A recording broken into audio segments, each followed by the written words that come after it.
पहले बच्चा कुएं में गिरा और फिर उसे बचाने के लिए जो लोग वहां पर पहुंचे वो भी स्लैब टूटने की वजह से कुएं में समा गए। 30 फीट गहरे कुएं में गिरते चले गए।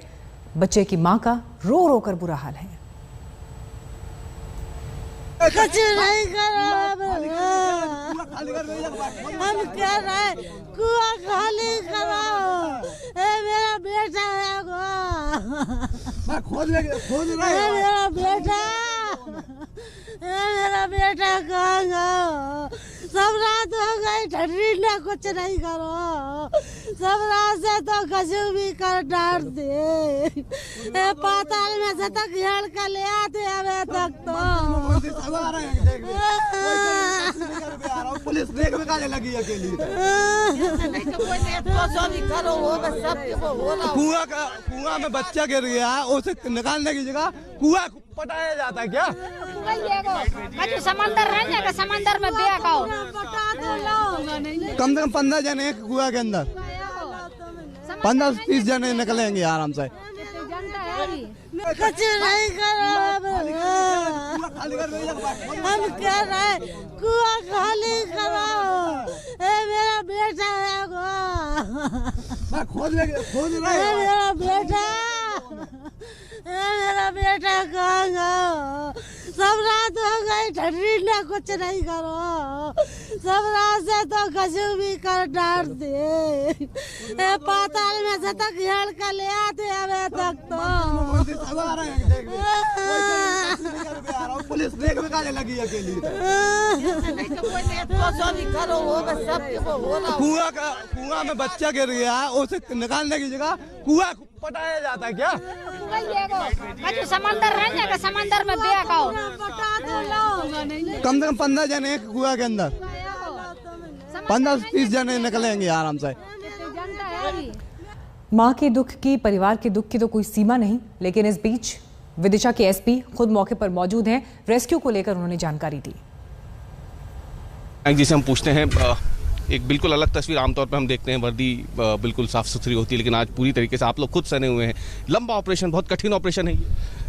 जी देखिए, चैलेंजेस डेफिनेटली हैं। हाँ, हमारे लिए खुशी की बात यह है कि जो NDRF national disaster relief force की एलीट टीम है वो यहाँ पर उपस्थित है। आप देख भी सकते हैं उनके पास इक्विपमेंट भी सारा कुछ है। तो they are doing their best and we are also trying to give them as much support as possible.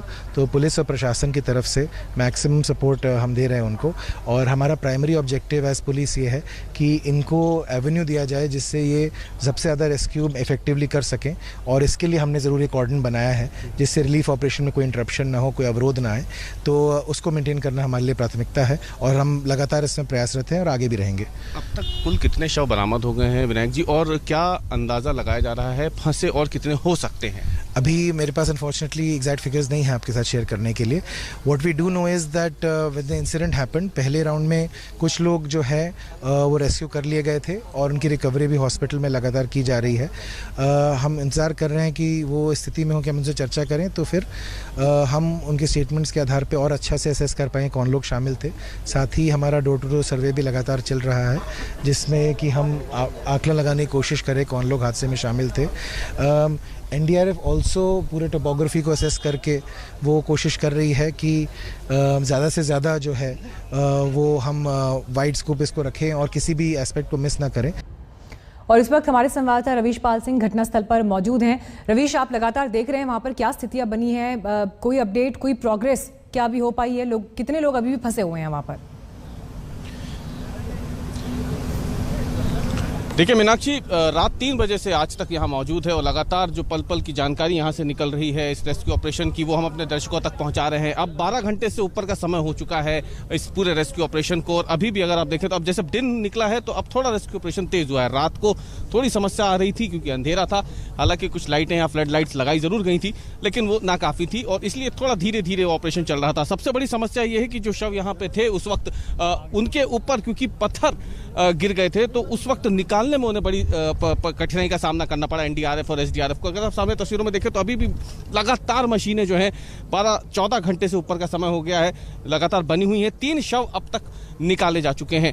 सबसे बड़ी समस्या जो प्रशासन के सामने आ रही है वो ये कि गांव में उन्होंने डोर टू डोर सर्वे करके ये तो पता कर लिया है कि कितने लोग मिसिंग हैं, लेकिन समस्या ये है कि उनमें से कुछ नाम रिपीट हुए हैं, 2 से 3 बार आ गए हैं।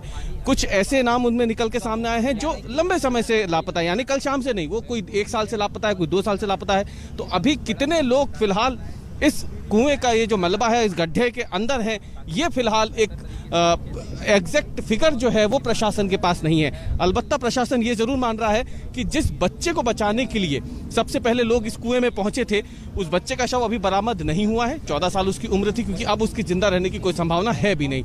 वो शव अंदर ही होगा। जब पूरा रेस्क्यू ऑपरेशन खत्म हो जाएगा तब तक वो बच्चे का शव निकलेगा। बच्चे के आसपास कुछ शव हो सकते हैं, ये प्रशासन का साफ तौर पे कह रहा है, लेकिन कितने होंगे ये एग्जैक्ट फिगर नहीं है। ये एक बड़ी समस्या प्रशासन के सामने आ रही है, क्योंकि कोई कह रहा है यहाँ पे 40 लोग मौजूद थे जब ये हादसा हुआ, कोई 30 लोग बता रहा है, अलग अलग फिगर है। लेकिन अभी अगर आप पीछे देखें आप मेरे, तो आपको एक तस्वीर में दिखाऊं, देखिए ये पानी की पाइपलाइन है। ये पानी जो है सबसे बड़ी समस्या, क्योंकि कुएं का पानी था, और इस सबसे बड़ी समस्या ये है कि पानी के साथ कीचड़ जमा होता जा रहा था, क्योंकि मलबा जैसे जैसे निकलता जा रहा है वो पानी में मिलकर के कीचड़ बन रहा है, तो उससे भी शवों को निकालने में दिक्कत आ रही थी। तो ये एक पाइप बिछा करके फिलहाल यहाँ से पानी निकाला जा रहा है और उसके बाद फिर आगे खुदाई हो रही है। तो ये तस्वीरें हैं बिल्कुल live on the spot ground zero से। और साथ ही में क्योंकि जो प्रभारी मंत्री हैं विश्वास सारंग, वो रात 3 बजे से यहाँ पे मौजूद है। हम लोग भी जब यहाँ पहुंचे थे वो यहाँ पे थे, और रात को 10 बजे यहाँ पहुंच गए थे दुर्घटना के बाद। अब एग्जैक्ट फिगर यही बताएंगे, क्या अपडेट है ये हम सीधे सरकार से जान लेते हैं।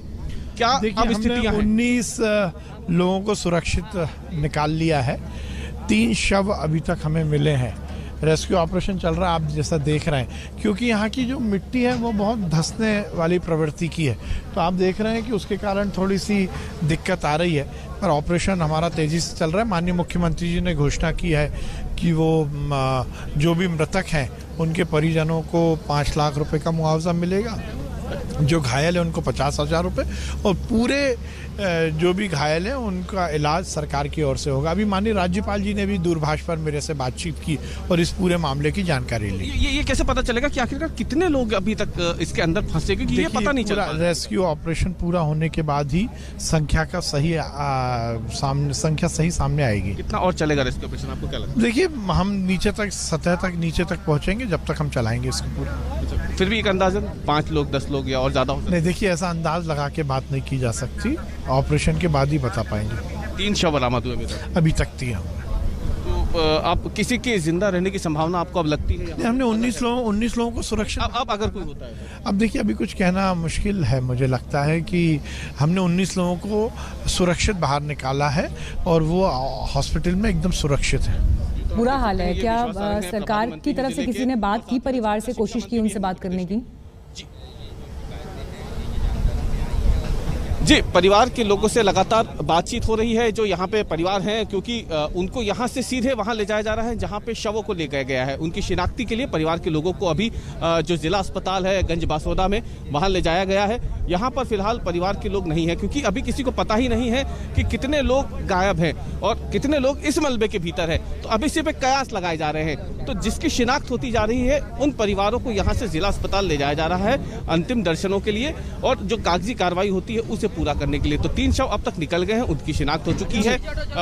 और इसके बाद यहाँ पे फिलहाल अब रेस्क्यू ऑपरेशन जरूर तेज कर दिया गया है। ये आप देखिए, एक घेरा बना दिया गया है पुलिस की तरफ से, और यहाँ पे अब और किसी को आने की इजाजत नहीं, क्योंकि देखिए मीनाक्षी, ये जहाँ हम खड़े हैं इसके ठीक अगर चंद कदमों की दूरी पे देखें तो ये वो कुआं है जो धंसा था, और इसीलिए ये मिट्टी की प्रवृत्ति जैसी बताई गई है, वो कुएं की वजह से ये बार बार धंस रहा है। अब इसी के धंसने की वजह से दिक्कत आ रही है। रवीश, आप आगे भी नजर बनाए रखें पूरे घटनाक्रम पर। अपडेट्स आपसे हम लेते रहेंगे। फिलहाल एक ब्रेक के लिए हम यहाँ रुक रहे हैं। देखते रहिए आज तक।